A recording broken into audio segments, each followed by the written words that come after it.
స్తోత్రములతో విమోచకుడగు దేవునికి,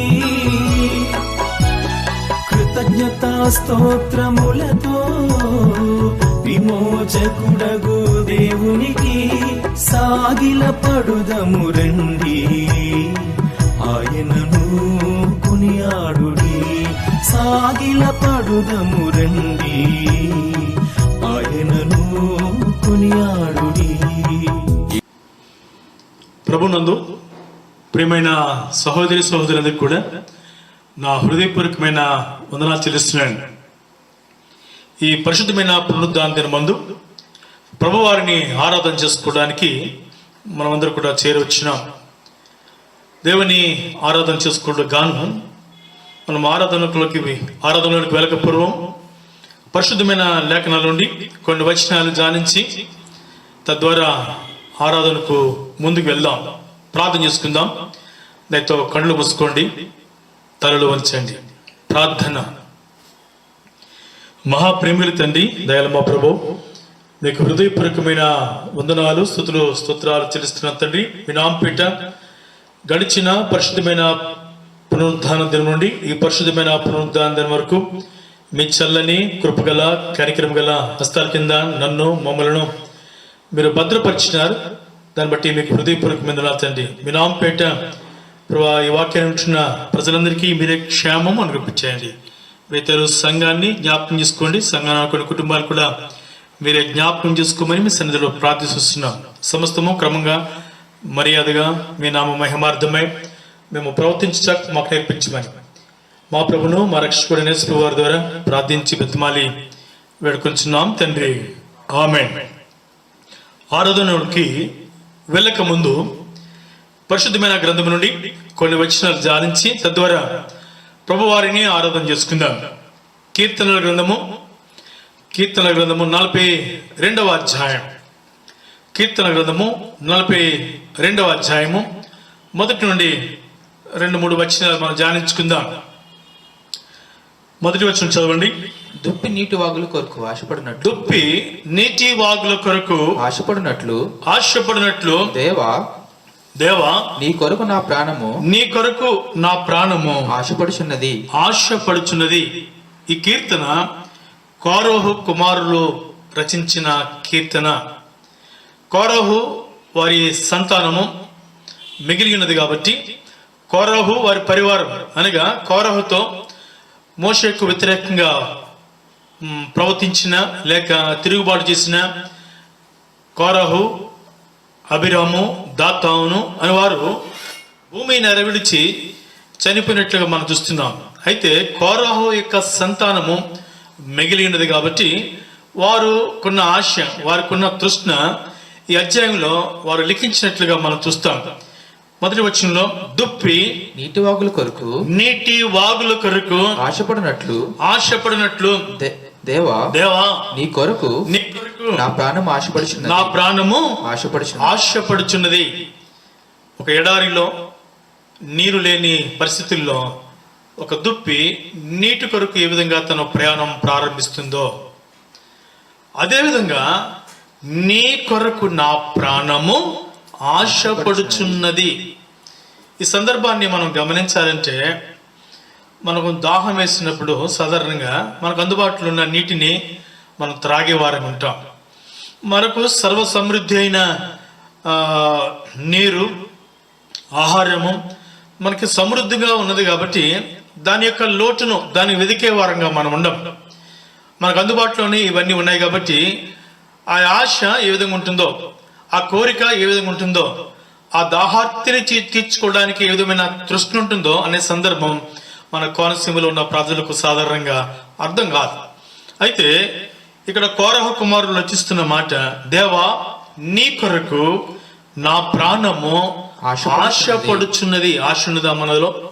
ప్రభువారిని ఆరాధన చేసుకుంటున్నాం, మంచిదే. అయితే లోకంలో మనం అనేకమైన విషయాల మీద ఆశ కలిగిన వారు ఉంటాం, లేక కోరిక కలిగిన వారంగా ఉంటాం, లేక ఆలోచన కలిగిన వారంగా ఉంటాం, కొన్ని అభిప్రాయాలు కలిగిన వారంగా ఉంటాం. కానీ దేవా నీ కొరకు నా ప్రాణము ఆశపడుచున్నది. ప్రస్తుత పరిస్థితుల్లో ప్రభువారి మీదే సంపూర్ణంగా మనం ఆధారపడి మనం బ్రతుకుతున్నాం. ప్రభు కన్నా మనకు క్షేమాధారము ఏదీ లేదని సంపూర్ణంగా ఎరిగిన వారం కాబట్టి మనము ప్రభువారి విషయంలో ఒక ఆశ కలిగి ఉండాలి. ప్రభువును ఆరాధన చేసుకోవాలి, ప్రభువును గణపరచాలి, ప్రభువారిని మహిమపరచాలి, ప్రభువారిని పాటల ద్వారా ఆయన కీర్తించాలి, ఆయనకి స్తోత్రములు చెల్లించాలి, ఆయనకు నిండు కృతజ్ఞతాస్తుతి వందనాలు చెల్లించాలనే ఆశ మన బ్రతుకులో ఉండడమే ఆరాధన. గడిచిన పరిశుద్ధమైన పునరుద్ధాన దినం నుండి ఈ పరిశుద్ధమైన పునరుద్ధాన దినం వరకు ఒక్కరోజైనా, ఒక గంట అయినా, కొన్ని క్షణాలైనా ప్రభువారిని మనము ధ్యానించినామా, లేక ఆయన విషయంలో ఆశ కలిగినామా అంటే చెప్పడానికి జవాబు మన దగ్గర ఉండదు. కొన్నిసార్లు రోజుకి ఎన్నిసార్లు భోజనం చేసినామంటే చెప్పగలం, ఎన్నిసార్లు టిఫిన్ చేసినామంటే చెప్పగలం. కానీ ప్రభువారి విషయంలో, ఆయన ధ్యానించే విషయంలో నువ్వు ఎన్నిసార్లు దేవుని జ్ఞాపకం చేసుకున్నావు, ఆ ఆశ నీకున్నదా అనే ప్రశ్న ప్రభువారు మనల్ని అడిగితే కొందరి దగ్గర జవాబు ఉండదు.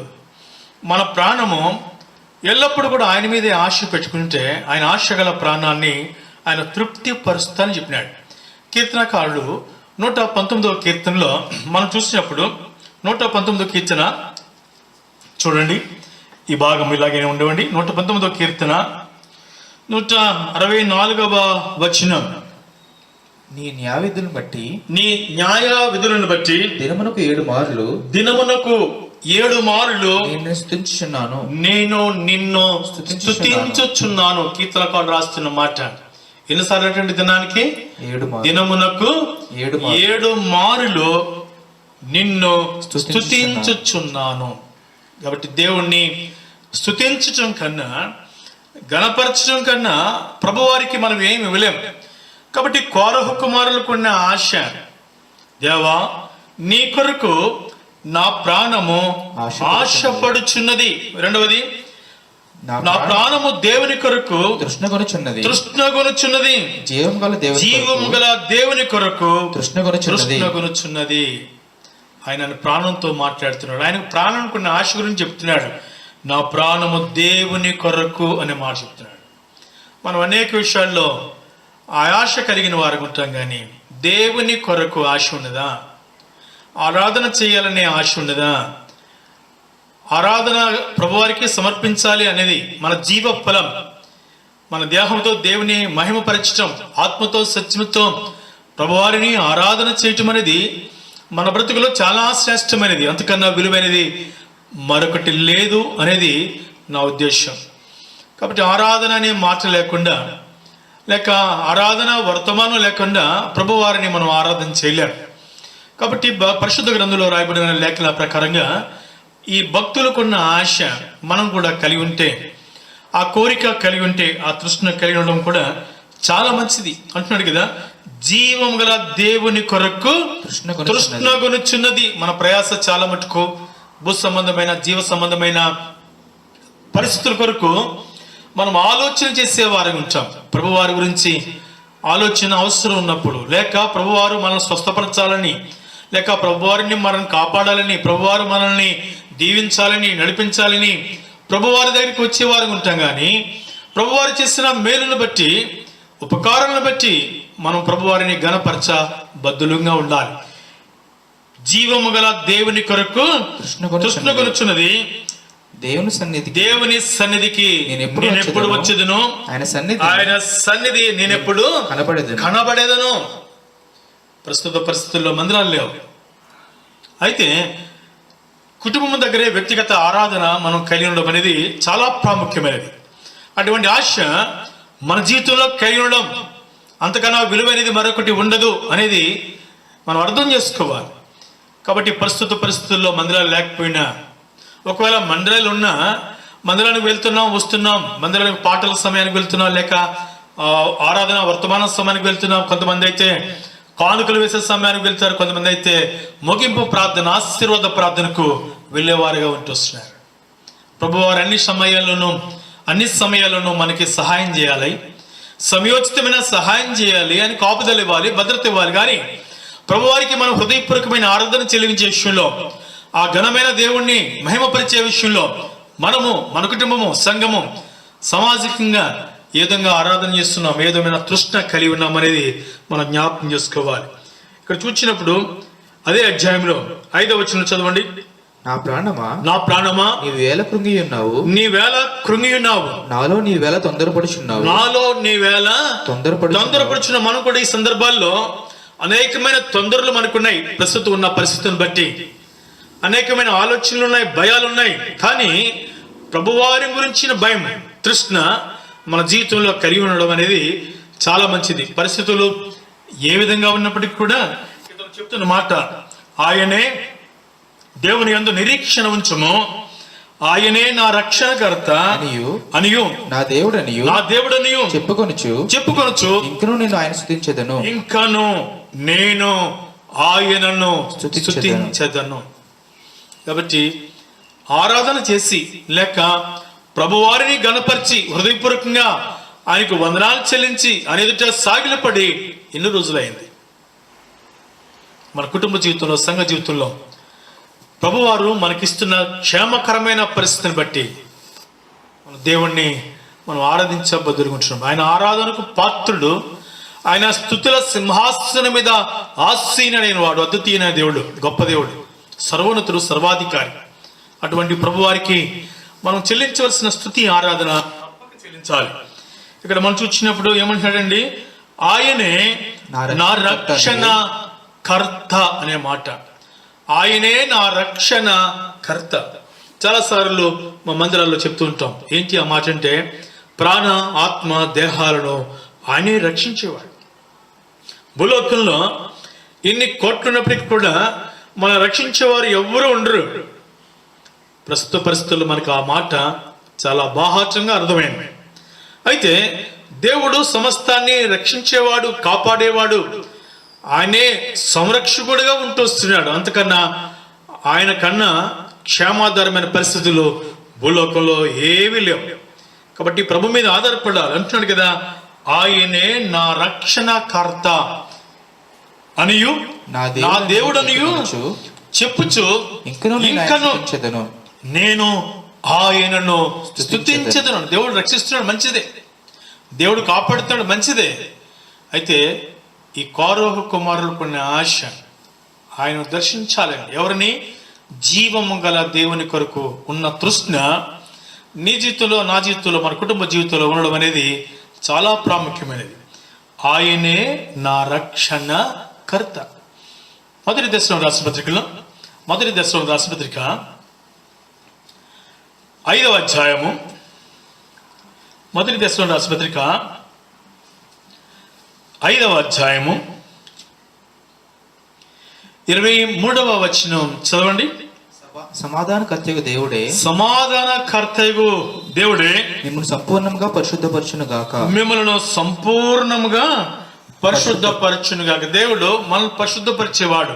చదవండి తర్వాత, మీ ఆత్మయు జీవమును శరీరమును మన ప్రభువైన యేసుక్రీస్తు రాకడయందు, మన ప్రభువైన యేసుక్రీస్తు వారి రాకడయందు నిందారహితముగాను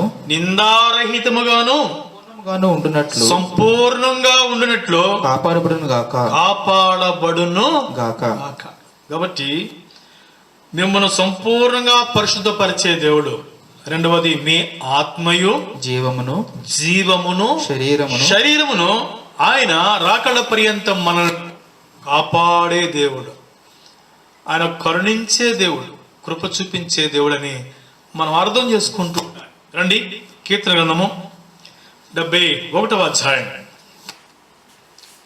కీర్తన గ్రంథము 71వ అధ్యాయము 23వ వచనం. నేను నిన్ను కీర్తించినప్పుడు,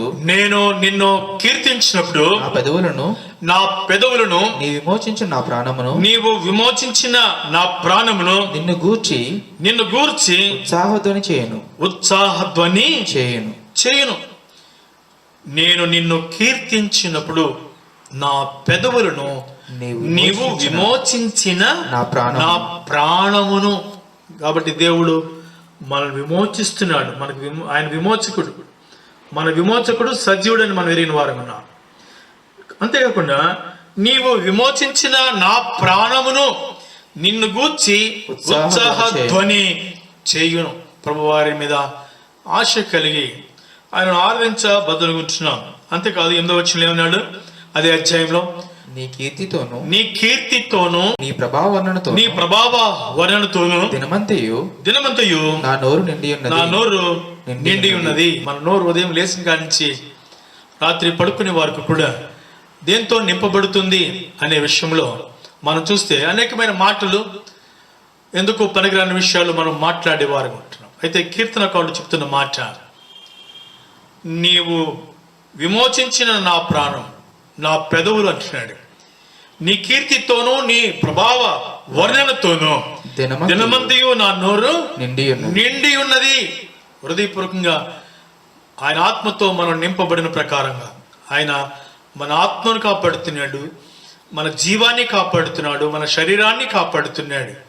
కాబట్టి మన ప్రాణం ప్రభువారి మీద ఆధారపడితే, ప్రభువారి మీద తృష్ణ కలిగి ఉంటే, రండి చూద్దాం. మత్తయి సువార్త 10వ అధ్యాయంలో, మత్తయి సువార్త 10వ అధ్యాయం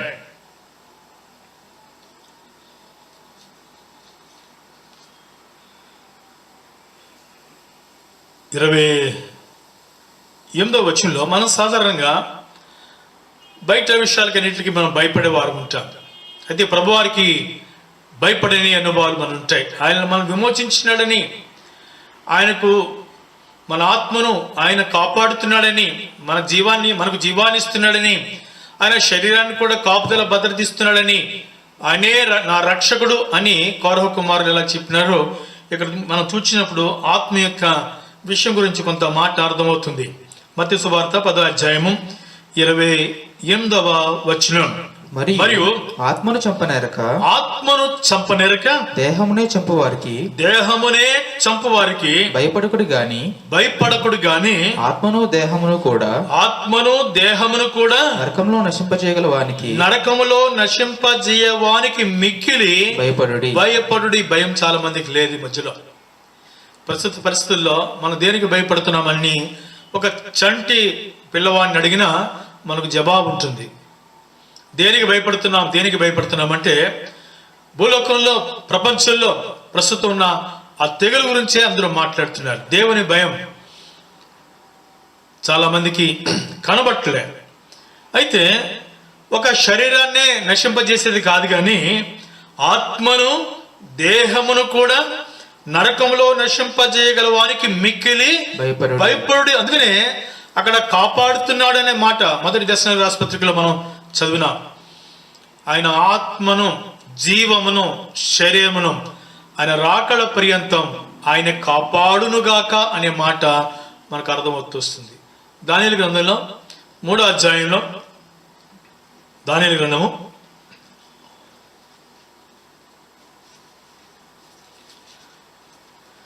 3వ అధ్యాయంలో నెబుకద్నెజరు రాజు కనబడతాడు.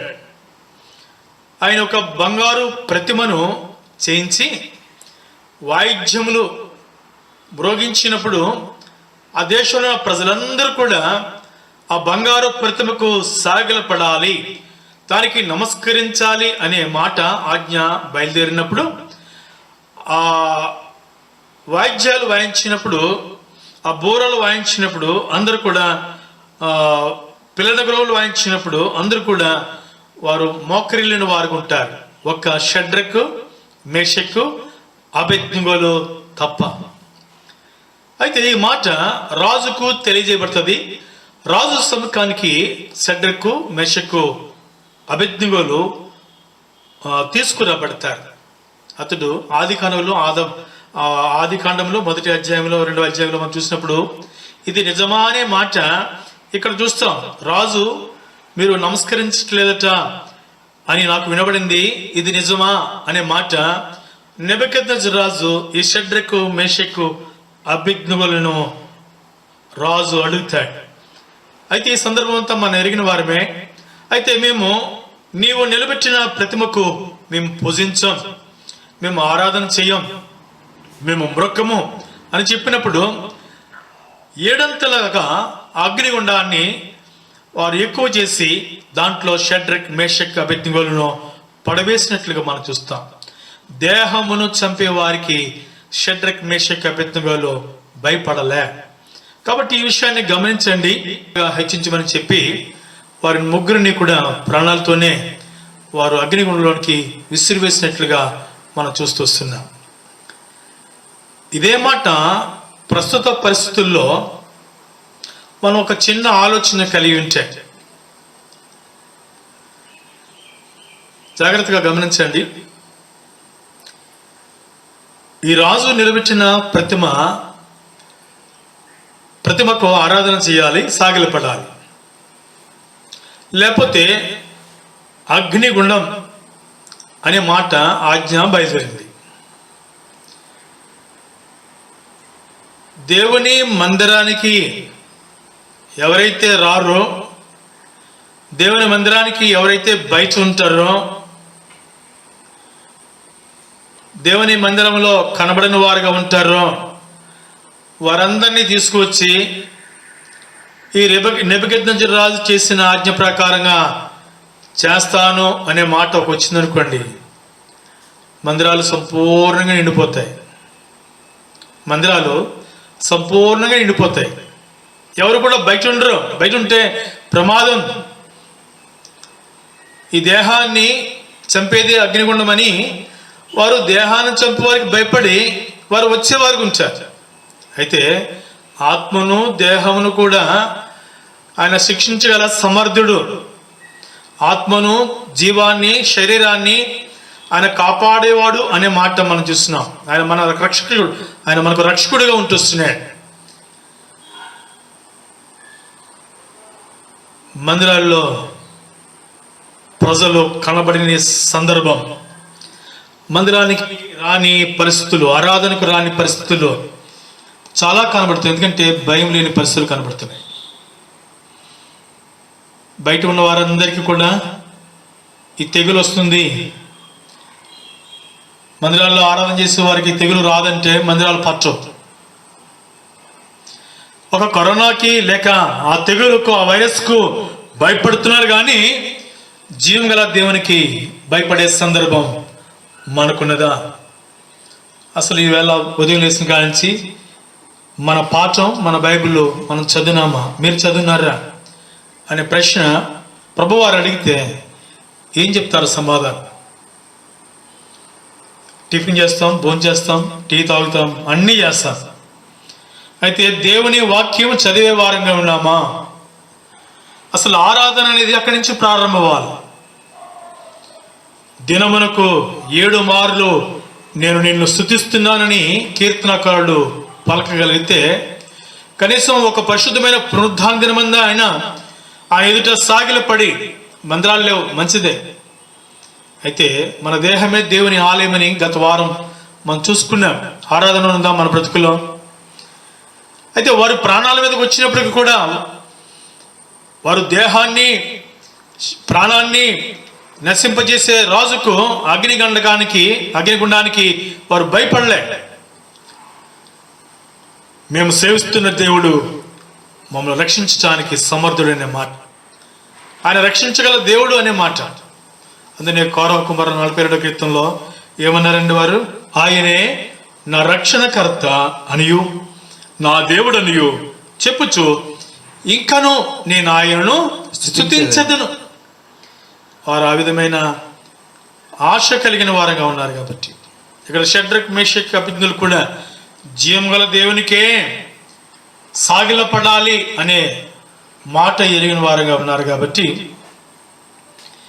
ఇక్కడ మనం చూసినప్పుడు ఇటువంటి అనుభవం, షడ్రక్ మేషక్ అబేద్నెగోల యొక్క అనుభవం, వారి శరీరాన్ని ఆధారం చేసుకోక దేవుని మీద ఆధారపడి అగ్నిగుండాన్ని సైతం వారు లెక్క చేయక వారు దాంట్లోనికి వేయబడినప్పుడు వారితో పాటు 4 సంచరిస్తున్నట్లుగా రాజు చూస్తాడు.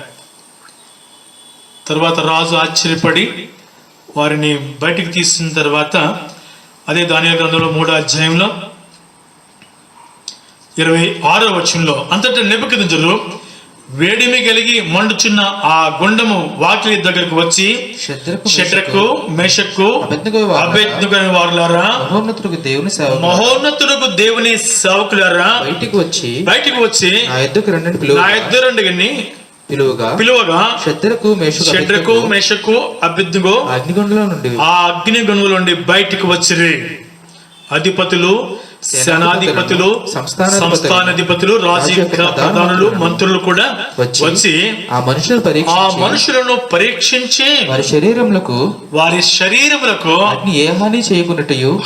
అగ్ని ఏ హాని చేయకుండాటయు వారి తల వెంట్రుకలలో ఒకటైనను కాలిపోకుండాటయు వారి వస్త్రములు చెడిపోకుండాటయు అగ్నివాసనైనను వారి దేహము తగులుకుండాటయు చూచిరి. 28వ వచనంలో నెబుకద్నెజరు షడ్రకు మేషకు అబేద్నెగోలో వీరి దేవుడు పూజార్హుడు, వారి దేవుడు పూజార్హుడు. నిన్ను నన్ను చూచినప్పుడు, మనల్ని చూచినప్పుడు బయట వారు వీరి దేవుడు పూజార్హుడు అనే మాట మనం చెప్పే అనుభవం మన జీవితంలో ఉన్నదా? అసలు మనలో ఆరాధన ఉన్నదా? ఆయనే రక్షకుడు అనే మాట యోబు గ్రంథంలో మొదటి అధ్యాయంలో యోబు గ్రంథము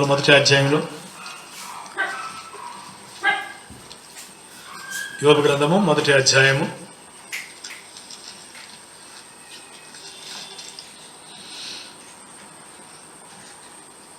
మనకు చాలా సుపరిచితమైన భాగం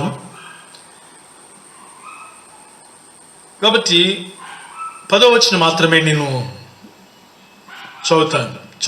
మొదటి అధ్యాయము, యోబు గ్రంథం మొదటి అధ్యాయము 10వ వచనం. నీవు అతనికిని అతని ఇంటి వారికిని అతనికి కలిగిన సమస్తమునకు చుట్టూ కంచె వేసితివి కదా. యెహోవా దేవుని దగ్గర, ఆ దేవాది దేవుని దగ్గర అపవాది యోబు విషయమే మాట్లాడుతుంది. యోబు గారు ఎంత యథార్థవంతుడో న్యాయవంతుడో యోబుని గురించి సాక్ష్యము దేవుడే అపవాదుతో చెప్తున్నప్పుడు అతడు ఏ విధమైన భయము భక్తి కలిగి ఉన్నాడంటే, నీవు అతని చుట్టూ కంచె వేసితివి కదా అనే మాట అపవాది పలుకుతుంది.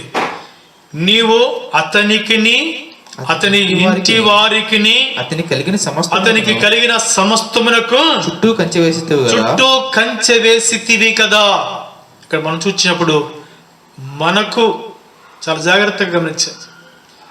మన ఇంటి వారికి, మనకు కలిగిన సమస్తానికి దేవుడు కంచె వేసినాడు. కాబట్టి నేను ఈరోజు ఈ వాక్యం చెప్పగలుగుతున్నాను, ఈరోజు మీరు వాక్యం వినగలుగుతున్నారు.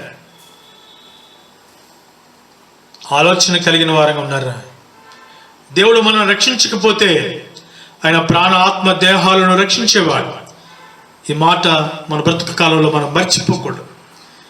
కాబట్టి కోరహు కుమారులకున్న ఆశ, తృష్ణ, జీవం గల దేవుని దర్శించాలి అనే ఆశ నీ బ్రతుకులో నా బ్రతుకులు లేకపోతే ఏం ఉపయోగం లేదు. ఎన్నో వాక్యాలు వినడం కాదు, ఎన్నో పాటలు పాడడం కాదు. అయితే ఆరాధన అనేది మన హృదయం నుండి ప్రభువారిని గణపరచడానికి మన బ్రతుకులో రావాలి. ఎందుకంటే యోబుకు ఈ విధమైన కంచె వేసినాడు. తర్వాత కంచె తీసిన తర్వాత యోబు యొక్క పరిస్థితి ఏ విధంగా ఉన్నదో మనందరికీ తెలుసు. అయినప్పటికీ యోబు దేవుని స్తుతించటంలో ఏమాత్రము వెనకంజ వేయలే. మనమైతే అన్ని పరిస్థితులు క్షేమంగా ఉన్నప్పుడు, ఆశీర్వాదకరంగా ఉన్నప్పుడు, ఆరోగ్యకరంగా ఉన్నప్పుడు, అభివృద్ధి ఉన్నప్పుడు, అంతస్తు ఉన్నప్పుడు, సామర్థ్యం ఉన్నప్పుడు, బలం ఉన్నప్పుడు, ఆరోగ్యం ఉన్నప్పుడు వస్తాంలేండి మందిరానికి.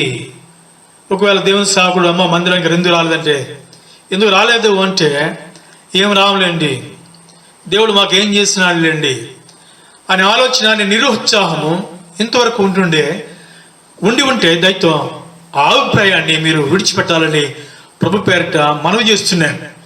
మనము ఊపిరి కలిగి ఉన్నామంటే, జీవము కలిగి ఉన్నామంటే, ఊపిరి తీసుకుంటున్నామంటే ప్రభువారి యొక్క దయ. మనకు క్షేమం ఉన్నదంటే, మన ఇంటి వారికి క్షేమం ఉన్నదంటే, మనకు కలిగిన సమస్తంపై దేవుని భద్రత ఉన్నదంటే ప్రభువారి యొక్క దయ. మనం మర్చిపోకూడదు. మన పరిస్థితి అతను ఏంటంట, ఎపిసిల్ ఆసుపత్రికి 2వ అధ్యాయంలో, ఎపిసిల్ ఆసుపత్రికి 2వ అధ్యాయంలో ఒక 2 వచనాలు మాత్రమే చూసుకుని ముగించుకుందాం. ఎపిసిల్ ఆసుపత్రిక 2వ అధ్యాయం 1వ వచనం. మీ అపరాధముల చేతను పాపముల చేతను మీరు చచ్చిన వారై ఉండగా ఆయన మిమ్మును క్రీస్తుతో కూడా బ్రతికించెను. మన పరిస్థితి అది.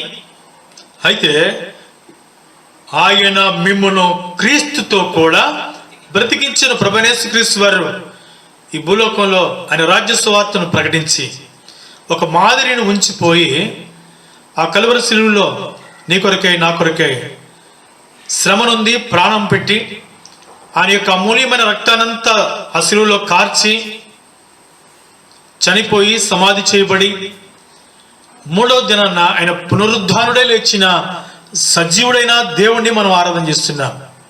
అందుకనే మనల్ని కూడా మన పరిస్థితులు పాపం చేత అపరాధం చేత చనిపోయిన పరిస్థితి ఎఫెసీ 5లో ఉంటుంది 2వ మాటలో. మీరు పరిమళ వాసనగా ఉండడానికి చదవండి మాట. క్రీస్తు మిమ్మల్ని ప్రేమించి పరిమళ వాసనగా ఉన్నట్టుకు మన కొరకు తన్ను తాను దేవునికి అర్పణముగాను బలిగాను అప్పగించుకొనెను. మనం పరిమళ వాసనగా ఉండడానికి. మన పరిస్థితి ఒకనాడు చూస్తే పాపపు అపవిత్రమైన అయోగ్యమైన పరిస్థితి. అయితే క్రీస్తు రక్తం వల్ల మాత్రమే మనం సమీపస్తులుగా చేసినాడు. ఆయన బ్రతికినాడు కాబట్టి, సజీవుడిగా లేచినాడు కాబట్టి మనల్ని కూడా బ్రతికింపజేసినాడు. కీర్తన గ్రంథము 103వ కీర్తనలో 103వ కీర్తన 103వ కీర్తన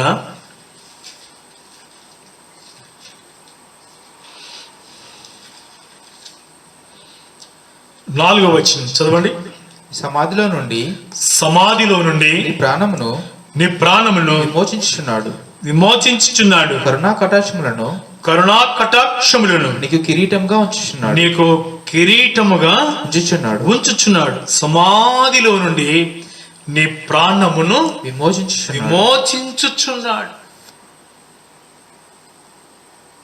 ఎవరి నోట విన్నా ఈ మాటే కనబడుతుంది. ఏ మాట? సమాధిలో ఖాళీ లేవండి, సమాధి దొడ్డులు ఖాళీ లేవండి. నిన్ను నన్ను ఆయన ప్రాణాలతో ఉంచినాడు అనే ఆలోచన మన హృదయాల్లో కలిగి ఉంటే, ఆయనే మనం రక్షించినాడు, ఆయనే కాపాడుతున్నాడు, మనకు మనంగా బ్రతకడం లేక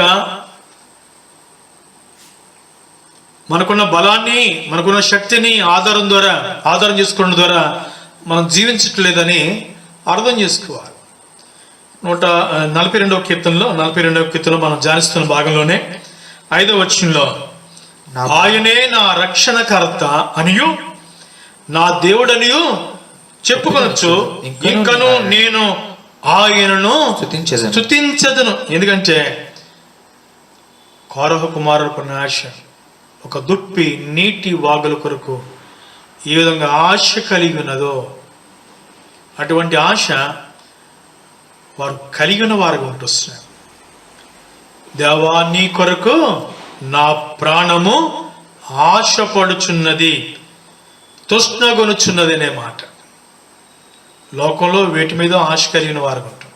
అయితే జీవగల దేవుని మీద మనం ఆశ కలిగి ఉంటే, ఆయన ఆరాధన చేసుకోవాలి అనే తృష్ణ, ఆయన వెదకాలి, ఆయన పరిశుద్ధమైన గ్రంథాన్ని చదవాలి, ప్రార్థన చేసుకోవాలి, ఆయనను గణపరచాలి అనే ఆలోచన మన బ్రతుకులు ఉండడమే ఎంతో శ్రేష్టమైనది.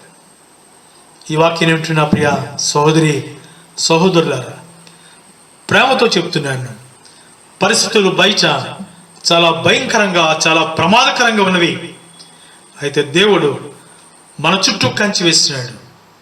ఎటువంటి శ్రమ వచ్చినా, శోధన వచ్చినా ఆయన దాని నుండి మనల్ని తప్పించేవాడు, విడిపించేవాడు. పాపము నుండి విడిపించినాడు, శ్రమ నుండి తప్పిస్తాడు, ఆరోగ్యం ఇస్తాడు, ఆశీర్వాదం ఇస్తాడు, దీవెనిస్తాడు. అయితే మన ప్రభువారి మాట వింటే మన మాట కూడా దేవుడు వింటాడు. ఆయన కరుణగల దేవుడు. ఆయన వాత్సల్యత మన ఎడతెగక ఉన్నది కాబట్టి మనం నిర్మూలన కాకుండా వారు జీవంతో ఉన్నాం కాబట్టి జీవం గల దేవుని కొరకు తృష్ణ కొనుచున్నది. నేను ఆయనను స్తుతిస్తున్నాను. 4వ వచనంలో 5వ వచనంలో మనం చూసినప్పుడు ఆయనే నా రక్షణ కర్త. అటువంటి దేవుణ్ణి మనం ఆరాధన చేసుకోవాలి, తప్పక ఆరాధన చేయాలి. ఎవరు అనాలోచనగా వాక్యంలో ఉన్న విషయాలు గమనిక కలిగి ఉండకుండా వేరే తలంపులు కలిగి ఉండడం, వేరే ఆలోచనలు కలిగి ఉండడం మంచిది కాదు. ఈ ఆరాధన సమయం ప్రభువారి యొక్క ఆరాధన, ఆయన నామాన్ని గణపరచడం కన్నా దేవుని మనకి ఏమి చెల్లించలే, దేవునికి ఏమి చెల్లించలే. దేవుడు నీ నుండి నా నుండి కూడా ఆరాధన కోరుకుంటున్నాడు, మన జీవ ఫలం కోరుకుంటూ వస్తున్నాడు. మన బ్రతుకులో దేవుని ఆరాధన మన విమోచించిన నా ప్రాణం అనే మాట, నా పెదవులు అనే మాట, నీ ప్రభావ వర్ణనతో దినమంతా నా నోరు నిండి ఉన్నదనే మాట, దాంతో మనం నిండుకున్న వారంగా ప్రభువును ఆరాధించి హృదయపూర్వకంగా నిండారా ప్రభువును గణపరుచుకుందాం. దేవుడు ఈ మాటలను తన వెనుకడిలో దీవించునుగాక. ప్రార్థన చేసుకుందాం. ఆరాధనకు వెళ్ళక ముందు మీరు వ్యక్తిగత ఆరాధన కలిగి ఉండండి. ప్రార్థన చేసుకుందాం. మహాప్రేమల తండ్రి, దయలమ ప్రభు, మీరు చేసిన సహాయం కొరకే, అనుగ్రహించిన వర్తమానం కొరకే ఉన్నారు. మాతో మాట్లాడినారు. తద్వారా మేము ఆరాధన చేసుకోవడానికి కావలసిన ఆత్మీయమైన స్థితిని అనుగ్రహించండి. అన్యదా వేరే తలంపు మా బ్రతుకులో మేము కలిగి ఉండకుండా కృప చూపించండి. మా రక్షణకు కారణభూతుడు ప్రభా, ఆత్మ జీవమును శరీరమును మీరు కాపాడే దేవుడు తండ్రి. మీ నామపేట మీరు తప్పించడానికి సమర్థుడు. షడ్రక్ మేషకు అభిజ్ఞులను తప్పించిన దేవుడు మా జీవితాలు కూడా అనేకమైన సార్లు మీరు తప్పిస్తూ, కాపాడుతూ, పోషిస్తూ నడిపిస్తున్న దేవా, మీకు హృదయపూర్వక ఆచరించుకుంటూ మా ప్రభును, మా రక్షకుడైన యేసు ప్రభు వారి అతి శ్రేష్టమైన నామపేట మిక్కిలి వినయముగా ప్రార్థించి బ్రతిమాలి వేడుకొంచున్నాను తండ్రి. ఆమేన్. మన తండ్రి అయిన దేవుని ప్రేమయు, మన రక్షకుడైన ప్రభువైన యేసుక్రీస్తు వారి కృపయు, పరిశుద్ధాత్మ సహాయం ఈ వాక్యాన్ని వింటున్న బిడ్డలందరికీ సదాకాలము తోడి నడిపించును గాక. ఆమేన్. అందరికీ వందనాలు. ఇశ్రాయేలు ప్రజలు, యూద ప్రజలు సమకూడి సియోను తట్టు అభిముఖులై అచటికి వెళ్ళు మార్గము. ఇశ్రాయేలు ప్రజలు, యూద ప్రజలు సమకూడి సియోను తట్టు అభిముఖులై అచటికి వెళ్ళు మార్గము. ఇశ్రాయేలు